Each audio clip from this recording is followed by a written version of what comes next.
Sementara itu, Gubernur Sulawesi Selatan Andi Sudirman Sulaiman mengikuti upacara peringatan Hari Otonomi Daerah di Anjungan Pantai Losari, Makassar.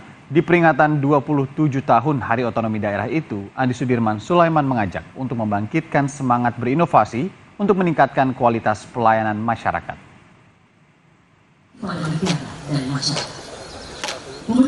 Peringatan Hari Otonomi Daerah ke-27 diselenggarakan di Anjungan Pantai Losari, Makassar, Sulawesi Selatan.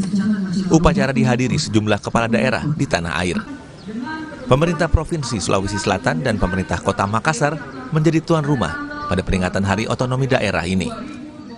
Di peringatan Hari Otonomi Daerah ke-27 ini, Gubernur Sulawesi Selatan Andi Sudirman Sulaiman mengajak untuk membangkitkan semangat berinovasi untuk meningkatkan kualitas pelayanan masyarakat, baik melalui pembangunan infrastruktur dan juga peningkatan tata kelola pemerintahan berbasis teknologi informasi.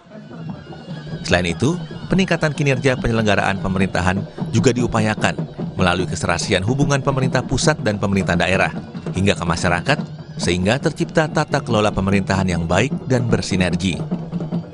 Komitmen kita tentu penguatan ya, bagaimana yang dulunya sentralistik menjadi desentralisasi sistem kebijakan, perizinan dan pengembangan wilayah sehingga inovasi tidak terhambat di wilayah-wilayah, tidak harus menunggu guide lebih banyak dari pusat, tetapi cukup bagaimana supervisi, koordinasi, dan paling penting bahwa setiap wilayah bisa mengembangkan dengan batas-batas tentu yang kemudian dalam platform otonomi daerah. Ya.